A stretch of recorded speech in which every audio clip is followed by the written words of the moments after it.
One of the most interesting things about this entire Trump presidency has been who he was going to appoint to key positions in his cabinet. So we talked about it for weeks.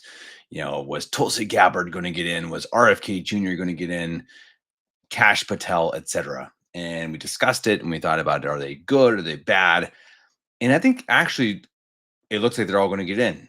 And I think in general, I like that. I don't love all of them.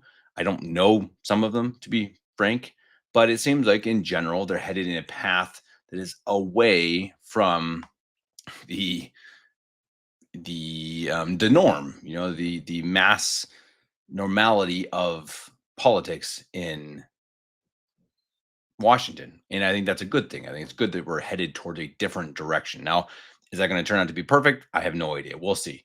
There's a lot of things that could go wrong. Maybe they will. There's a lot of time to find that out. But what I think is really interesting that we haven't talked about yet is the fact that all of his appointees are being selected. They're actually getting through. They're getting through the Senate and through the House, and that's pretty incredible. I think. And I think that's not normal. I think you don't typically see every single appointee get through, and it shows you right now the power that Trump and the Republicans have. Trump himself, his MAGA party, is actually getting through what he wants to get through. Now, if that's because he's being a bully or because he's threatening people or whatever it is, it's working. He's getting through people who are pretty controversial. Cash Patel is a guy that I've watched on podcasts for a couple of years now. And at least on podcasts, the dude does not mess around. He could be the next FBI director. And he's even said he wants to get the FBI out of Langley. He wants to shut down the entire building and move them out. He pretty much wants to say, instead of everyone operating in Washington, D.C., we're going to spread them out like they should be and be a, a force that is trying to uphold law, and that's the original intention. They are the Federal Bureau of Investigation for the entire country. It turned into kind of, yeah, I don't know, like a spy community based in Washington, and he wants to change it back to what it originally was intended to be.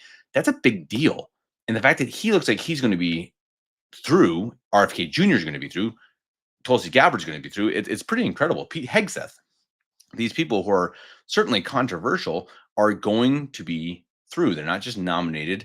Trump's people are actually going to get in. Now, again, we'll see what happens. We have tons of time to determine if they make the right decisions or if they were the right decision by Trump. But the fact that his picks are actually going to actually be in his cabinet are pretty incredible. As you look at this through from CNN, you see JD Vance, obviously Vice President, Marco Rubio, Secretary of State. He's actually been pretty good.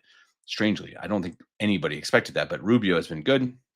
Scott Bessent, honestly, I don't know. Pete Hegseth, extremely controversial, got through. So far, I like it. He's a guy who's actually served. He's really educated. Do I like him personally? Sounds like he's a bit of a womanizer, etc. I don't like that, but his service, etc., I think is pretty good. Pam Bondi, we'll see. Doug Burgum, Burke Collins, Lutnick, Lori Chavez de Raymer. I don't know who that is. Robert Kennedy Jr. Of course, he's the one we've talked about on several occasions. Kind of a kook himself. I think he has some very strange ideas and some very bad ideas, but his ideas on health, I think, are really, really top. Scott Turner, don't know. Sean Duffy is a good Catholic, quote unquote traditional Catholic, as far as I understand. I think he may even go to SSPX. Anyway, very close to being, on the point. Let's say that. Chris Wright, McMahon, Collins, Christy Noem. I'm not a big fan of her. Gabbard, you see at the very end. So some of these people we recognize, others not. But really, I think Cash Patel is a huge one. Elon Musk, even though he was not voted on. Um, Dr. Oz, certainly not one I like. The idea being that these are Trump's people who are getting in. And if you think that he is anti establishment, which he is to this point proven to be, this is good news. And I think this is something that no one really knew what he was actually going to do. Is he just talk again? Is he just going to talk a big talk and not really walk it? So far, he's walked it pretty well, guys. I know there are I know Rick Grimes. Thanks, Rick. Is going to comment negatively about this because I have anything positive to say, but so far it's not perfect. There's things I don't like, which I actually want to do an entire show about that. The things that I don't like. It's not been perfect, but a lot of it's good. Look at JD Vance walking around talking. The vice president of the United States is talking about theology and philosophy from St. Thomas Aquinas. It- that's good, guys. This is good. We're moving. What do they call it? The Overton window, right? You're shifting it. You're shifting it from insanity and like far left communist insanity to you're going a little bit this way. You're more centered. You're more normal. We've got a long way to go. We all agree on that. Long, long way to go. We want Christ as king. We want to fix a lot of different things. As I said in my last video, I'm a monarchist. I don't even like the entire idea of democracy. But what we have in America is going in the right direction. And I think, again, we need to appreciate that and appreciate that maybe things are actually slowly being fixed.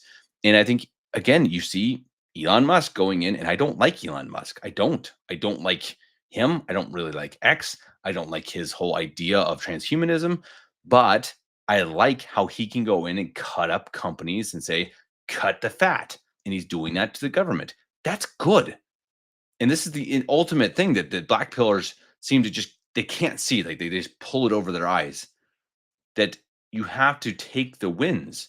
You can't just say, "Well, I don't like Elon Musk, so everything Elon Musk does is bad." No, sometimes bad people can do good things.